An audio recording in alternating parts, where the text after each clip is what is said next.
actively addresses the insecurity faced by families and teachers, and it has been very helpful during COVID. The second initiative I want to mention is teacher housing. The school has purchased buildings in New Haven to offer housing for teachers and their families, and works with the Yale School of Architecture to build new homes. Now, I'm going to repeat this. This is so unusual.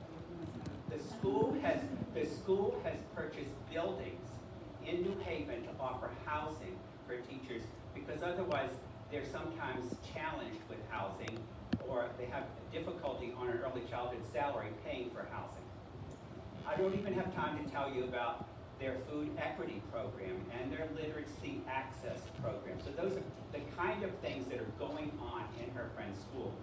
But that's not all, because Alex is also a thought leader, and her program is a model for early childhood education for all the communities in New Haven.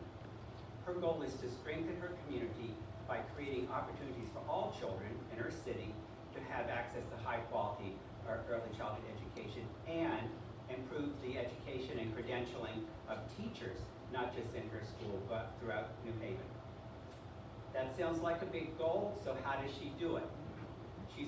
More specifically, she's one of the founders of New Haven's Children's Ideal Learning District, a group of shared stakeholders, including Bank Street, and I don't know whether Doug is here this evening, but Doug and Davey are certainly involved with their school to work to improve the quality of care and education for children in New Haven. And the collaborative serves as a model in Connecticut, the whole state. So you can see that Alex is fervently committed to carrying out the mission of Bank Street beyond New York City. Congratulations, Alex. Please join me in welcoming her to the stage.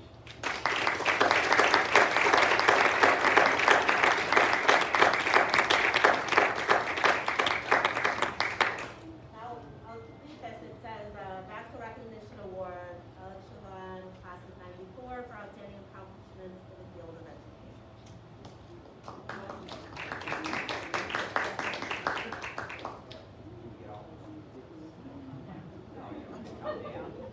Stand tall. Did you see him move his camera?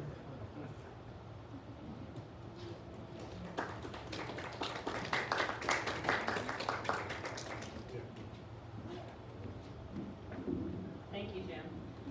Just going to move that. I thought he was going to say my biggest accomplishment is my height, which is normally what I'm referred to. But I met Jim when he was the director of an amazing school in D.C. It was a Friends school. It's called School for Friends. And I went on to run and start and found the Friends School. So Jim, you had a very distinct impact on me, as you can see. I want to thank the Alumni Association for this award and everyone for being here. I've been thinking a lot about personal responsibility lately, specifically the relationship between my personal responsibility to self, to family, versus my personal responsibility or social responsibility, to humanity. And that innate tension really between self-preservation and the success of others has always been part of our society. Yet the pandemic has forced us to confront this dichotomy more intensely. Do I wear a mask? Do I not wear a mask? You hear this debate. But when I say pandemic, I don't just mean the biological pandemic that we're managing. I also mean the racial pandemic, and the educational pandemic, and the violence pandemic. We are in the middle of more crises than it feels feasible to manage, and we are the adults. Trying to create a safe space for children, families, and educators to thrive in this climate has been exhausting, heartbreaking, and challenging. Every day, I rely on the tools that I learned when I was a student at Bank Street. My coursework gave me a very strong, clear educational foundation of child development and teaching. And this training gave me a very powerful technical skill set. Yet my application and the intentionality behind this knowledge is a result of culture and tone. The philosophy imparted, shared, offered, and received at Bank Street is what makes me the educator I am today. And to be clear, the educator that I am today is one who thinks about my personal responsibility and my social responsibility as connected. My lens for my work is about equity and justice, specifically looking at systems and how they reinforce prejudices. The arc of my career revolves around creating space for voice to those who are normally ignored, marginalized, oppressed, undervalued, and under-resourced. In my opinion, children have no voice in our society. As humans, we treat our offspring poorly. We as a collective exhibit dominance over children. Our children bear the brunt of our egos. They bear the brunt of our capitalism. They bear the brunt of our anger. They bear the brunt of our desires. They bear the brunt of us. Our work, our collective work as educators, as leaders, as humans, is to fight to create space for children to be able to flow effortlessly through the developmental stages of their learning. For educators to honor the individuality of those we serve instead of forcing them to conform to our myopic expectations of behavior. For education to lead from a lens of equity and inclusion. For schools to be places of light and joy and creativity. Our work is to demand that children have safe schools. I am aware that Bank Street was the primary influence in defining who I am as an educator. This recognition tonight means a lot to me because of the role that Bank Street played in shaping my educational philosophy.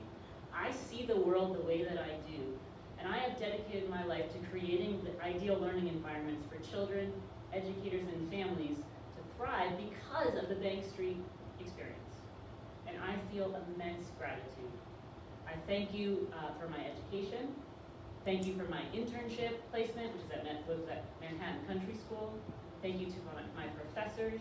Thank you to my colleagues, my former students and their families, my current students and their families. And lastly, and most dearly to me, thank you to my family. Without you, I would feel lost. Thank you all for being with me tonight, and I appreciate all of you.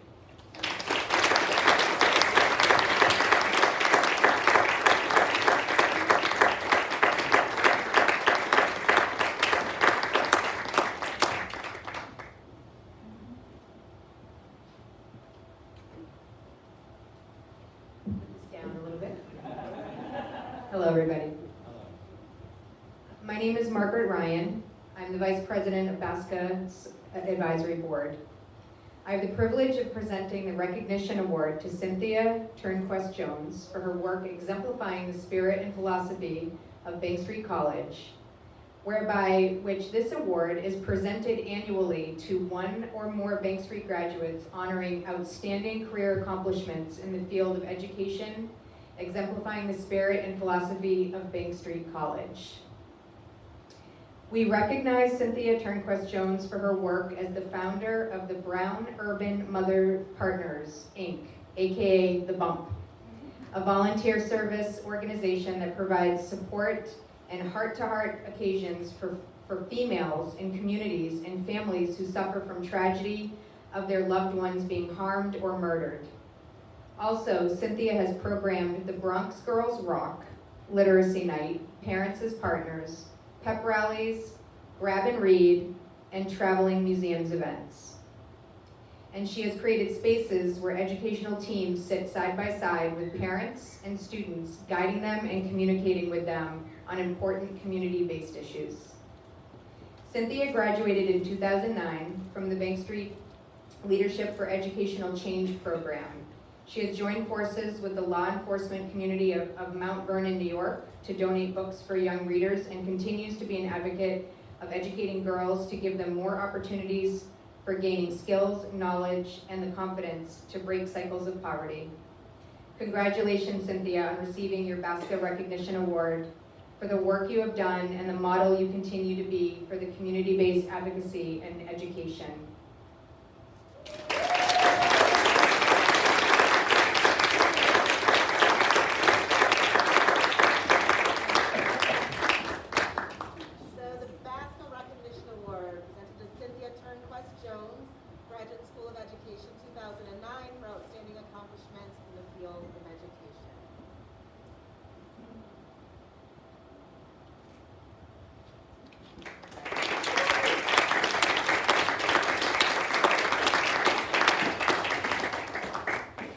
Good evening, everyone.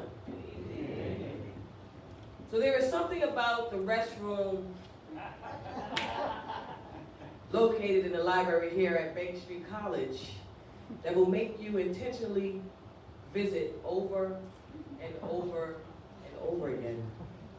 I come to you on a journey, an expedition, a trek, long voyage and pilgrimage.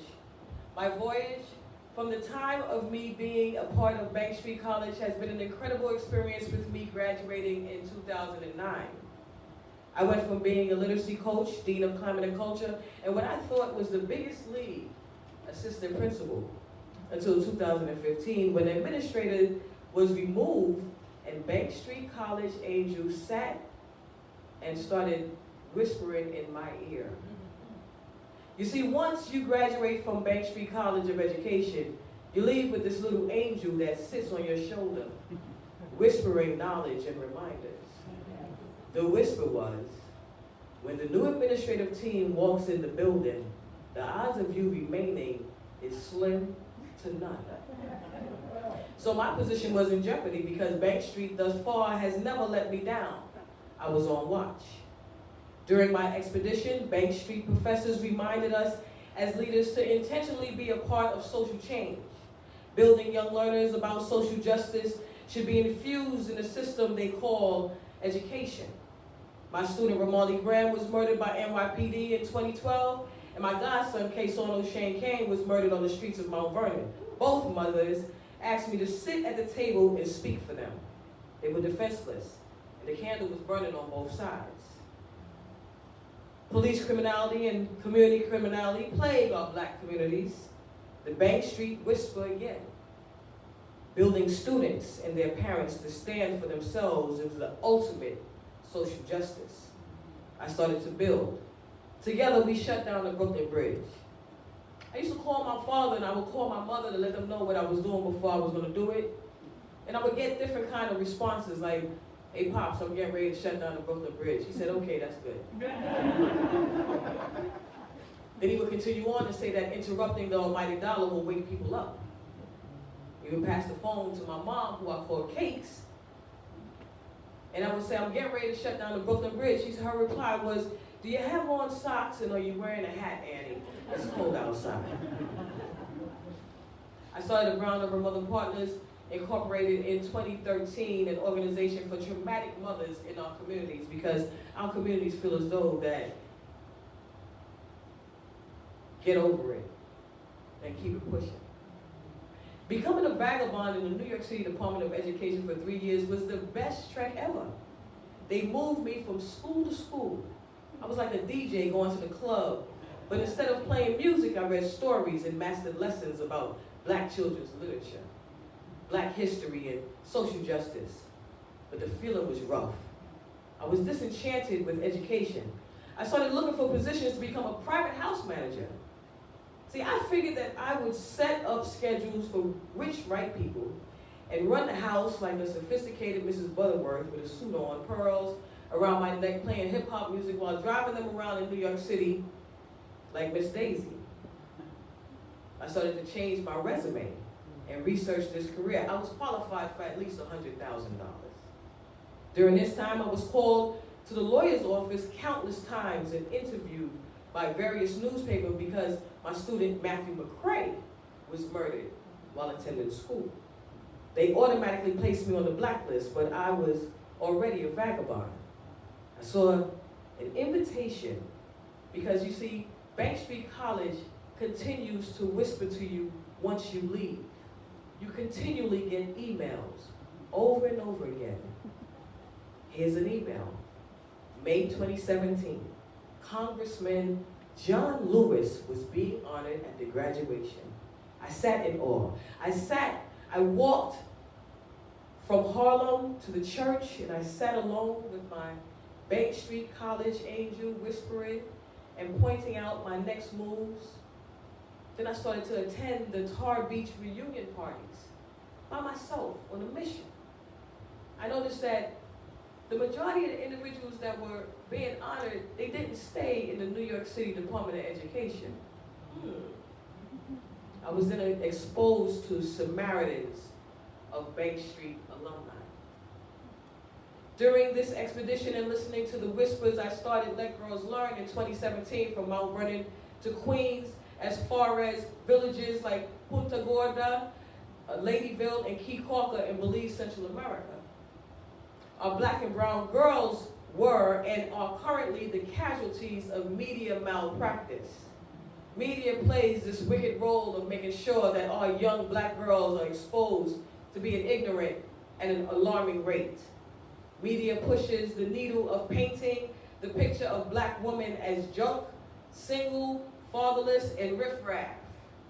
When black and brown girls cannot find herself mirrored in the books they read, or when the image they see are altered from the truth, unfriendly, or comical, they learn the powerful lesson about how they are written off in a consortium of which they are a part of. The bathroom here at Bank Street College is a bathroom loaded with covers of books that are mirrors with black beautiful girls and brown beautiful girls. Adults that are invited to my Let Girls Learn Day, they can't get in unless they have a book that represents these black and brown beautiful girls. And then COVID struck. Libraries were closed. Barnes and Nobles was closed. I was washing pinto bean cans and bullying old people at 6 a.m. to stand on the grocery line, disguising myself like a senior so I could get in and out of the stores. Calling my parents and telling them get back in the house and call me from the house phone within 5 minutes and make sure that you have your mask. You see, the average low-income home in 2019 with young learners did not have a book, much less a Bible. The assumption is that everyone with a device will read. The assumption was that everyone had a device. The assumption was bothering. I started hosting intimate events, giving away books. Looking for black authors was a charge. The first 2 events were a bang. We packed the Girls and Boys Club of America in Mount Vernon during the height of COVID. The conversation was reading. I'm not sure if you answer unfamiliar numbers, but I normally do not. But this one morning, a number popped up, and I answered it. They were looking for Cynthia Turnquest Jones. Now I'm pretty aggressive because they want to sell you something like car insurance. But this day, I said, yes, this is Cynthia Turnquest Jones. They said, we are from Disney Publishing, and we understand that you like to give away books. I immediately said yes. But my husband was eavesdropping on the other end. He was over there in the living room trying to pretend that he was looking at television. And I said, yes, I'll take all the pallets. He said, do you know what a pallet is? I said, no, but just get a truck and put it in the yard. So I called Mount Vernon Public Library because his silence was alarming. And they were closed, but they accepted $35,000 worth of brand new books in pallets and housed it there while we trekked different places in Westchester. And then eventually going back to Belize, handing out books, making sure that children had books to read, that black and brown children had books inside of their homes. I included friends and family members to join the campaign of distributing books and started erecting little free book libraries around Mount Vernon. Disney Publishing still calls me. My sons hate when I tell them to take the books downstairs, bring the books back upstairs. My husband said, take the books, don't bring them back. This pilgrimage continues with me now. I am a student at Long Island University in my last semester studying library science. They specifically asked for a black librarian, just like Bank Street asking for black administrators. Every day I sit with thousands of books, young readers who are hungry, and my little Bank Street angel whispering. Write a children's book. I believe that our homes are the perfect setting to create a library, exposing little readers to text at a young age guides them to use books intelligently. As I close, here are some reminders. The John Lewis Voting Rights Act passed the New York State and New York Assembly bill yesterday. We're just waiting for it to be delivered to the governor. Universal gun laws are paramount. Watch who you vote for. They could be scallywags. Schools with a strong library program and a certified librarian ensures the best chance to succeed. And as I end this party, it's a big shout out to Bank Street College. First ever alumni weekend. Bank Street College Alumni Committee for their relentless campaign to recognize alumni. My family, friends, sorority sister of Delta Sigma Theta Sorority Incorporated, Mount Vernon Police Department, and a special shout out for God because you got my front and you got my back. And ladies and gentlemen, I present to you my Bank Street Whisperer. I bid you peace.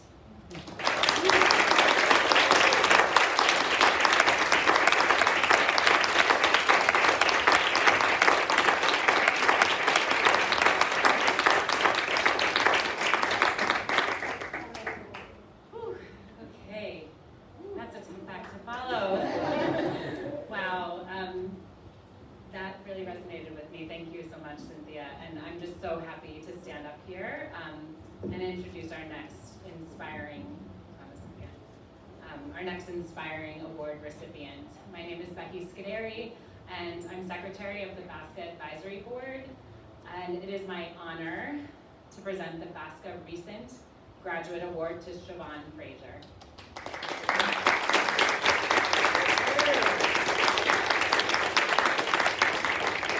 This award is so special that it's actually only presented when it's deemed appropriate by our Fasca Award committee, and it's not actually awarded every single year.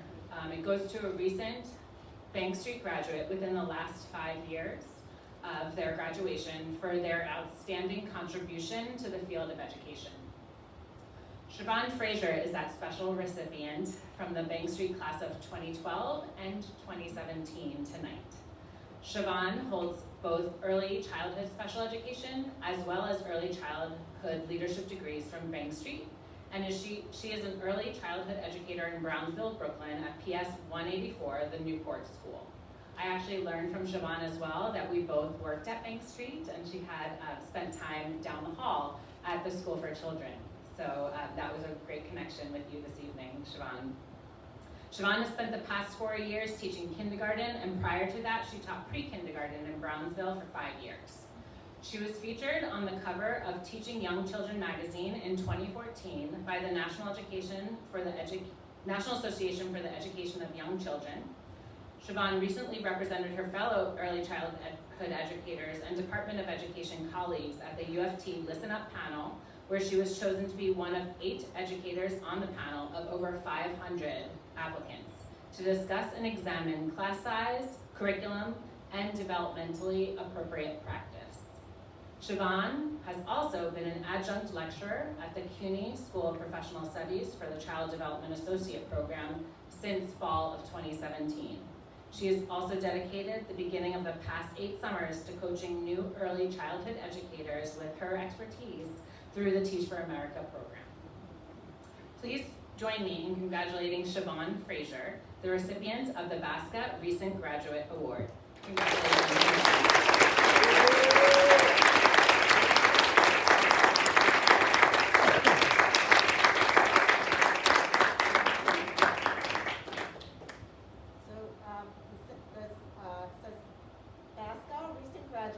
Siobhan Fraser, class of 2012, 2017, for outstanding contributions to the field of education.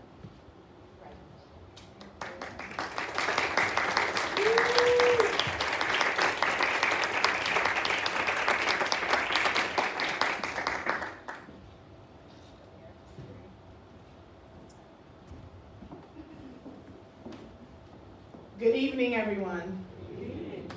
Oh, I'm gonna try that again. Good evening, everyone. Good evening. Okay, much better. Sorry, I teach kindergarten, my normal routine, and I took off of work today, so. In thinking about what I wanted to say in coming up here this evening and accepting this amazing award, one word fell on my heart and continued to fall on my heart, and that word is impact. What is your impact? Whether you're an educator like many of us in this room, or whether you are in another field, what impact do you have on your own career, those around you, and your family and friends? I think back to high school when I first decided, yes, I want to be a teacher. Yes, I want to focus on early childhood education. And I had several high school teachers say, excuse me, you want to do what? Think about that again. Don't do that. And especially when I said I wanted to do early childhood and early childhood only, they said, why are you limiting yourself? You should do birth all the way through 6th grade. And I said, because I love my babies. I have no desire for 3rd, 4th grade or above. But again, it took me back to impact. Had I listened to that advice, where would I be today? What kind of impact would that have had? I ignored that advice, and I continued on to focus on early childhood education, where my heart is, where my passion lies. And along my journey, I have had many people who have opened their doors to me and allowed me to grow, have allowed me to trip and fall, have allowed me to experience success, experience failure. But one of the things that I learned from Bank Street and I took with me, besides impact, is this idea of reflection. Reflecting constantly on everything that you do, from the time that you wake up in the morning to the time that you go back to sleep at night, or waking up at 2 a.m. as well, especially in a pandemic. But it made me really think about my impact.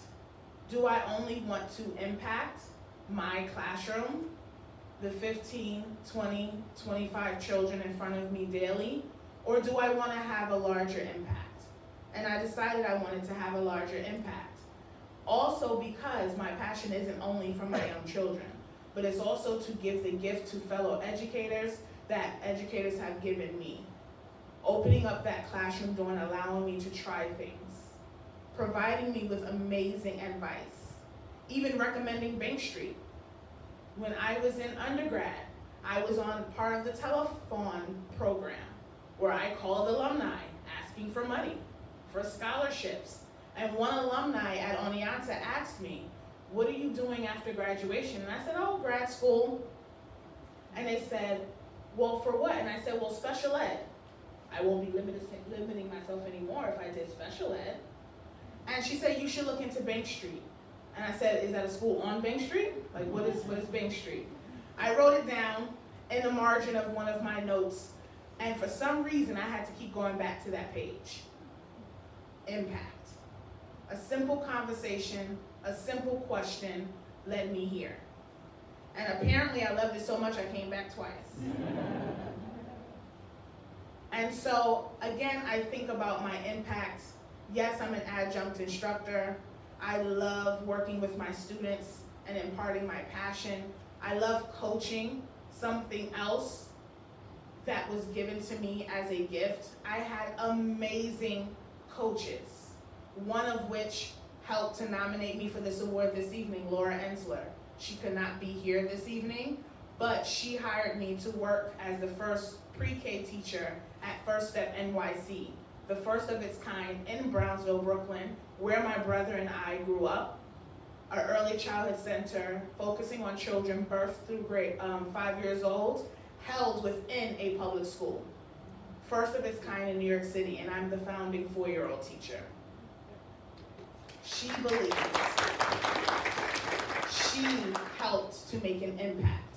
And during my time there, 3 years I spent in the classroom, and that final year, I moved out of the classroom and became a coach. Impact. I helped to work with my fellow colleagues. And then from there, I said, you know what? I want to spread my wings. I want to get varied experience. And so I crossed the road, literally, down the block to PS 184, and I entered the DOE. And I've taught there now, this being my 5th year. And again, I've been presented with many leadership opportunities. Impact.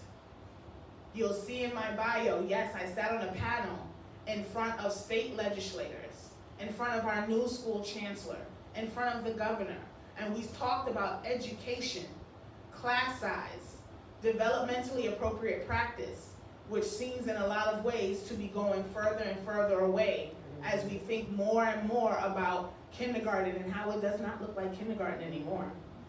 Play is completely gone in kindergarten. And we talk about it amongst ourselves, but is the talking having an impact? Is it changing anything? I was provided with that opportunity to sit on that panel, and they heard me. I made sure they did. And I actually saw earlier today that the legislator passed a bill that will help to lower class sizes. Now the next step is for the governor to sign it. Impact. So I will leave and say this. I want to thank Bank Street for an amazing education. Again, an education I decided to come back to so that I can have an impact not only on the children that I serve and their families, but on my fellow colleagues and the field as a whole. I thank all of my colleagues who I have encountered over the years, who have encouraged me, who have pushed me, who have heard my ideas.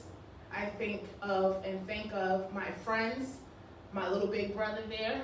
Love you, baby. Love you too. For listening to my constant stories about my children, for looking at the millions of pictures that I've taken, and listening to me all the time, but also encouraging me and showing up when needed. And thank you to the BSCAA committee for this amazing award. And it also feels extra special that it isn't given every year. But this year, it's mine.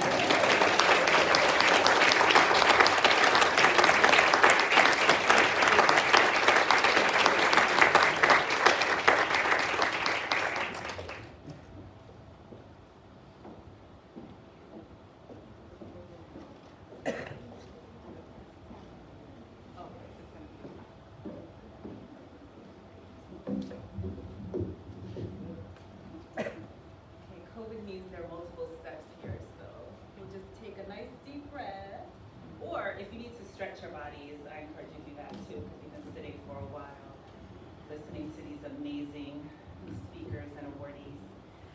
Okay, you're good? Everybody good?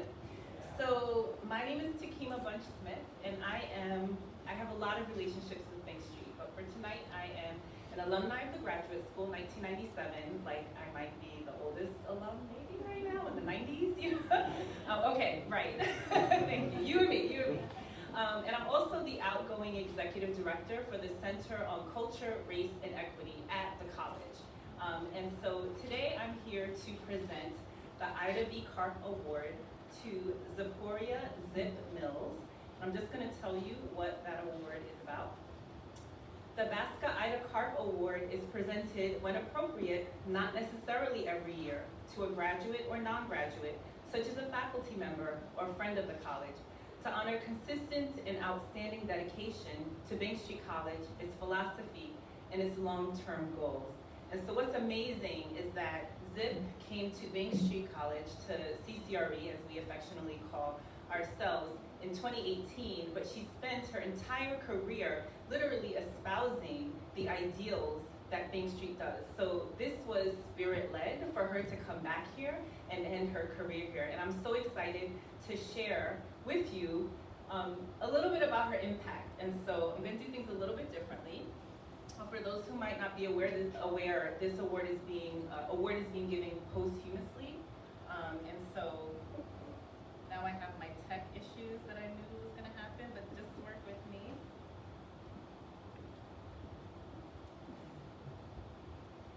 Okay. So the magic of Zipporah Zip Mills. The first thing is, whenever you meet Zip, she'll tell you, my name is Zipporah Zip Mills, and I'm going to tell you Zipporah because that's the name my mama gave me, but yes, you can call me Zip. Celebrating and honoring her impact. So there's a lot we could say. Zip worked for over 30 years before she came to Bank Street in 2018. I'm not going to read all these words here because that would be terribly not the way you do speeches, but her information is in here. And what I want to share with you a little bit about who she is, right, and how she came to work with us and what her impact was, is that in 2018, we were looking for what we then called a facilitator and a content developer. And I was like kind of racking my brain, who do I know who I can talk to get the word out. So I texted Zip. At that time, she was home. She was dealing with her second bout of breast cancer. And so she had stopped working. And so I said, let me send her a text. And I said, Zip, I have this job. Can you send it out to your networks? Because I know you know a lot of amazing people. And so she wrote me back and said, yeah, of course. And I said, okay, who? She said me. And I was like, well, that would be amazing. But are you sure? Let's talk. So she ended up coming on to the CCRE team part-time. And she ended up being an incredible addition to our team. We are so grateful for the work that she did with us and the way she led, while always being open to learning. She was just this calming presence when we would get flustered about anything, because she just had all this experience. She was just grown and mature. She had been through so much, and she had a vision about centering children that always guided her. So she was never scared, and it inspired us to be brave. And so just to be clear, she was so excited about doing this work. She said, this feels like easy work. We were like, we're running around our schedule, our calendar, our meetings. She was like, do you know what it was like to be a principal? Do you know how I wore sneakers and I was running from the LIRR and I didn't stop, 12-hour days, and I, had to do lunch duty and everything. She's like, I get to sit here and think. I get to think about equity. I get to think about race and racism. I get to think about how I can support educators and leaders to create culturally and racially responsive environments. This feels like a dream job. She said that over and over again. And the thing is, she did this work with us, and it feels like we were in a little cocoon. We had our heads down, we were doing this work, and I feel like the world didn't really know about it. But the people who were experiencing her work know how important it is. So I wanted to share a little bit about that with you, because this was the final chapter of her life, and we are so honored and grateful that she chose to be with us. So this is just some of her work. She was with us for 2 years, and she was a facilitator, a content developer. She came up with another name for her title, which was much more exciting than that one, which I'll tell you about in a moment. But she was supporting, actually not 2 schools, it was 4 schools. I forgot, because she was so busy all the time, and I realized it was actually 4 schools in a Newark partnership. She worked with PS8, which is in Brooklyn Heights, Middle School 447 in District 15 in Park Slope, Middle School 839, the Cook School, which is an independent school for students with disabilities. And also she did executive coaching with the top leaders in the Division of Human Capital, which is like the head HR at DOE. And so if you think about the range that it takes to do this kind of work in all these different environments, then you know who Zip was. It didn't matter where she was or who she was talking to. She was consistent, she was knowledgeable, she was incredible and inspiring. She also loved to do presentations. I have a little bit of an addiction to presentations, especially when they're in fun locations. So I'd be like, hey Zip, you wanna do a presentation? This one's in New Orleans. Yes, I'll definitely do that. So we had the pleasure of co-presenting in 2019. That was our last trip together, because we all know what happened in 2020. And she and I flew down together. We had a lot of conversation. It was amazing. And we presented about something that we had actually created, which I'll share with you in a moment. She also presented in 2020 when COVID started. She was able to pivot and continue doing her work online at the US Nanny Conference, which again, I'll tell you a little bit about that. So those are just some of the external things, but I could not possibly capture all the work that Zip did and the ways that she showed up. She was so critical in the planning and the visioning work that we did at CCRE to make our center stronger. And very special to my heart, she co-developed with me the Early Childhood Black Lives Matter at School Symposium. And I'm gonna tell you about spirit and energy. I started with that, right? So in 2019, Zip was literally standing next to me, giving me a hug, and I was giving her flowers to thank her for her vision and partnership in this work. And so we feel her here. we are forever changed because this symposia that we did in 2019, 2020, and 2021 was the first of its kind, continues to be the only one, and across the country I hear over and over again about how needed it is and how much that symposium has changed what educators, leaders, and parents do with and for Black children in their earliest of years. Okay, she also was like, I don't know about facilitator, content developer, like really, that's a title. So we were like, well, what do you think? So we did a little brainstorming and she was like, I think we should be called equity specialists. I was like, you know what? Right, sounds a lot better, right? We also had another thing.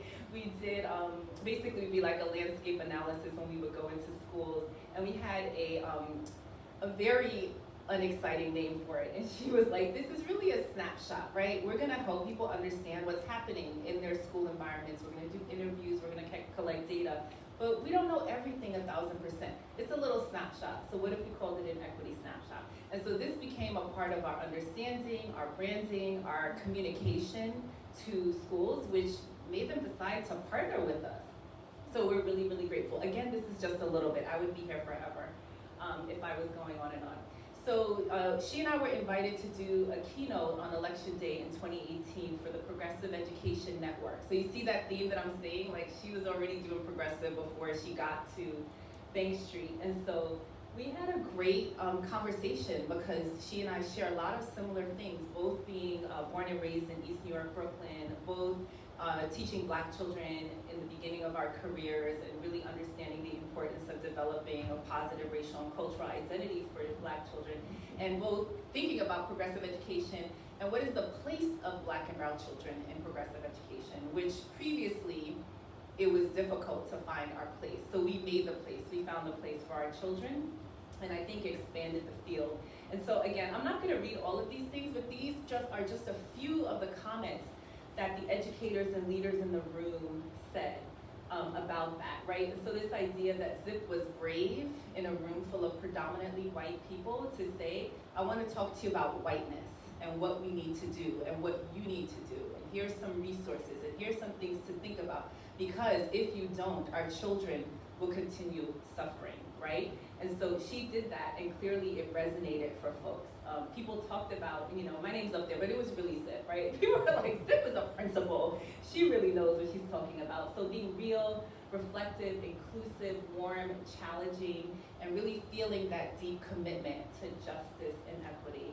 And I love this last comment where, you know, she was saying, well, even if you're a teacher of color, you don't get to opt out of doing this work of thinking about equity, because we all have been socialized into white supremacy culture, anti-Black racism, and even like monocultural approaches, because that's the society that we were raised in. And so this educator said, I appreciated Zip's call that we be continuously mindful and really keep thinking about how we do better for children. So I found this, and this was amazing to me because I remember having this conversation with her. You know, everyone has to think about goals that they have. And I looked at these like a couple days ago and I was like, these are so Zip, right? Like these are so Zip. Just a portion of her goals back in 2019, right? So she was proud that she had established all these amazing relationships, both internally and externally. She talked about deepening her own understanding. And this is something that always amazed me. It's like after working for 30 years, like maybe you're a little tired and you're like, maybe I kind of know everything. But that was not Zip. She was literally walking with a book and a pen and highlighting things and being like, Takima, I was thinking about this. And I'm like, that is it. That is actually the goal. We are gonna be learners for our lives, and that is exactly what she did. So we talked about what she struggled. She was like, I needed to figure out more about early childhood. And she absolutely did that. And then I love the second thing. She's like, I never used a Mac or Google before. You know, we didn't really have that in DOE. But guess what? Sis was doing it. She did it, and she did it well, right? She talked about her goals for 2019 and 2020. And so again, you notice this theme, continuous learning and growth, revisiting what she already knew and thought and expanding it, because that's what we do. And then she sets a new goal, like she was really intrigued by play. She knew intuitively that it was powerful and important in early childhood, but she was like, I really need to think about play as it relates to equity. And so that was the work that she was thinking about. And when she talked about planning to work towards her goals, again, right? Not only just her own learning, but she wanted to develop reading circles among the team. I'm like, we're tired, Zip. We're reading a lot. But she was like, no, I think we should read this book and talk through it, right? Leading a meeting to study and to get more content knowledge.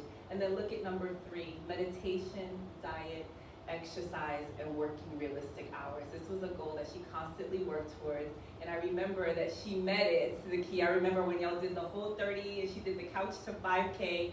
She was so proud, talked about how good she felt. And so I was really happy that these weren't goals that just sat on a piece of paper, but she was serious about putting them into practice.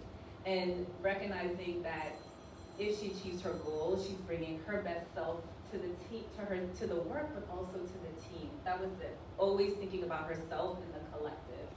So this is a quick picture in 2018 when we went to Philly to the Courageous Conversations About Race conference. It was incredible. We spent a lot of time side by side working through a lot of issues and thinking about the content and thinking about how to bring it back to our work here. And this is in 2019. We were in New Orleans. Look how happy she was. She is between me and Emily, who's wearing this Spelman shirt. She was so happy. We had an amazing time in New Orleans. And we presented on our work for the Black Lives Matter at School Early Childhood Symposium. So that was an amazing moment to be able to share with an audience of like 100 participants from around the country. Wonderful. And these are a few pictures from the symposium. This is in 2020. 2019 was right here in this building. In 2020, she was the MC. As you can see, she's amazing. She introduced me to like half of the people here that were on the panel and keynote speakers, and she was just incredible. Also gave like, we should do t-shirts. This is the thing we should do. I mean, she was just always thinking. This is when we went to look because she was always showing up. So I was like, oh, we have to look at the space. Can you go with me? And we went over to Columbia. Which ended up, we got a grant for that space. So she supported with everything, and I just love this photo. I believe that was a beautiful skirt that she got the last time when she went to, it might have been when she went to, one of our staffers brought it back from Nigeria, now that I think about it. We were all jealous that she got that one. And that's Zip's personality. Yeah, that's it. She could be as serious as she needed to, as academic as she needed to, and she could totally chill out with you, with anyone. And so we have so much gratitude for her. So I've been talking a lot about her. I know I'm going late, but guess what? I could keep going on. I won't. But I thought I would give you a little bit of taste of Zip in her own words. Okay? So it's going to be a little bit of a video clip of her presenting at the U.S. Nanny Conference.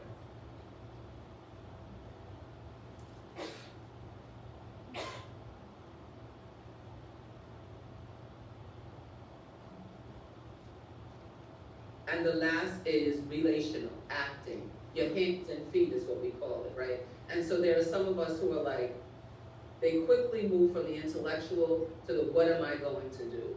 What needs to happen? And so what we say is that when you take these 4 pieces, these 4 quadrants, and you start to practice, and you start to hear yourself in a conversation around race, you have to be emotional at times, right? Like you don't want to do this without any emotions, but you also don't want to be caught up in an emotional quadrant every time you have a conversation around race, because you then can't act on it. You then can't see it from an intellectual place. You then can't see the right and wrong. So we use this model to just really help us to start to think about how to have conversations, because if you can't have a conversation about race, you can't really conquer it, and you can't really conquer racism, right? Like if you become too emotional, too intellectual, and so this is an important piece to us. In addition, he gives us what he calls 4 agreements, and he asks that we stay engaged in these conversations. He asks that we speak our truth, and when you speak your truth, as we have conversations, as we move on in this, when we ask that you speak your truth, we ask that you use I, right? Like you're not talking about everybody else out there in the world. When you say something, when you share something, when you share a feeling, the expectation and the hope is that you're sharing your opinion. You're not talking about everyone else and what everyone else does, right? We say that you need to experience discomfort. There may be some things that may be uncomfortable for you in this conversation. Lean into that. We know we talk about this a lot as educators, right? The zone of proximity. And we get there, we get to a place of understanding only by embracing and understanding our discomfort, not running away from it. And so race is a very uncomfortable conversation for everyone to have. But as we practice it, we become better at it, right? We understand each other, we hear each other. And we say expect and accept non-closure. You hear this all the time, like, listen, race has been an issue in the United States since its inception. We are not here for an hour today going to solve any racial issue. What we hope to do is for you to go back into your classrooms with your children, black, brown, white. We want you to go back into your classroom and start to at least think about racial identities and how they impact the classroom and how they impact children as we move on. We're not going to solve those problems. We're just going to at least here start to understand them and be introduced.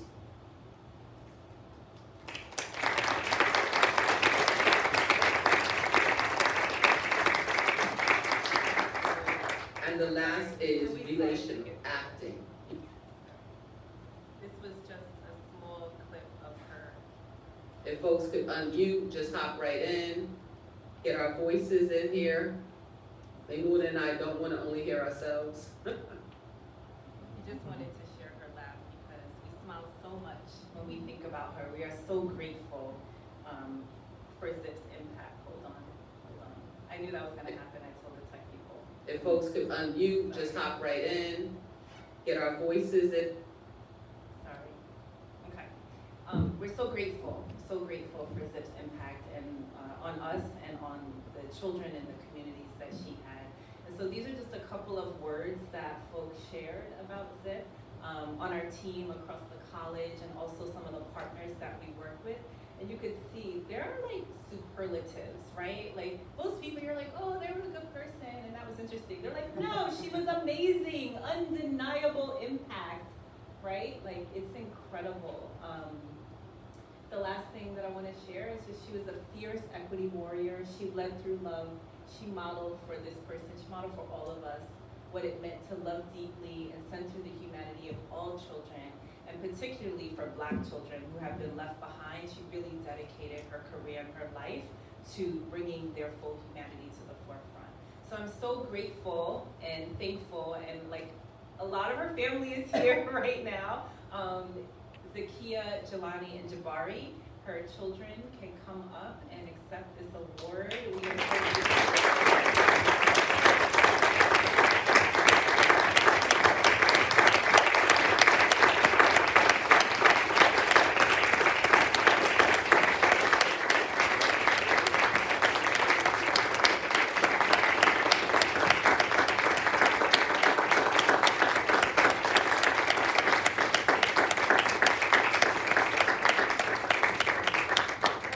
This is the V Carp Award presented to Sequoia Mills for outstanding education to Bank Street College and its mission.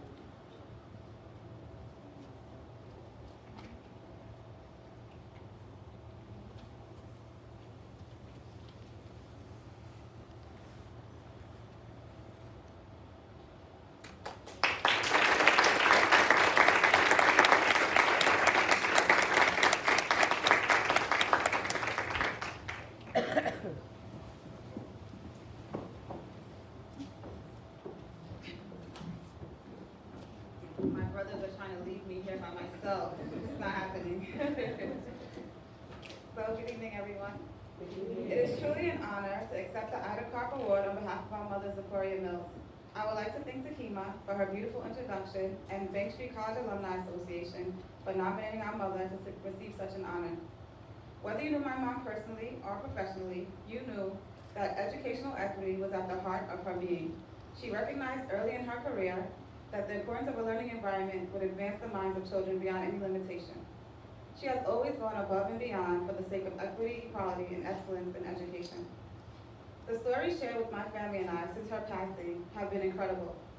The recognition and thanks received through social media, phone calls, texts, and emails from former students, parents, and colleagues about how she's impacted their lives painted a picture of a superhero. I mean, how did she have time to be such an amazing mother, grandmother, sister, and friend, and still managed to impact the world. She definitely was hiding a cape somewhere.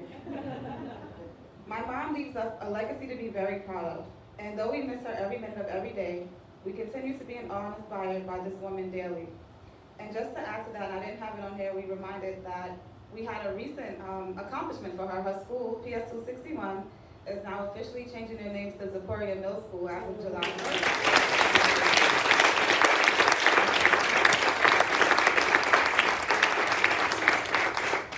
Thank you.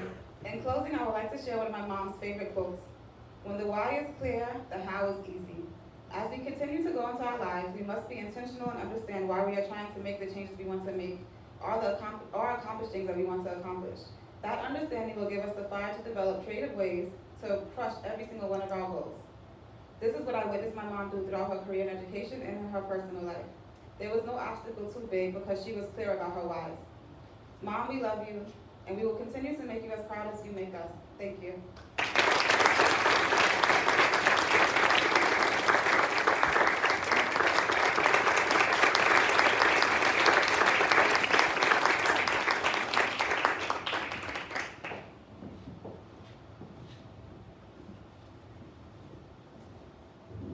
Told you were in for a treat.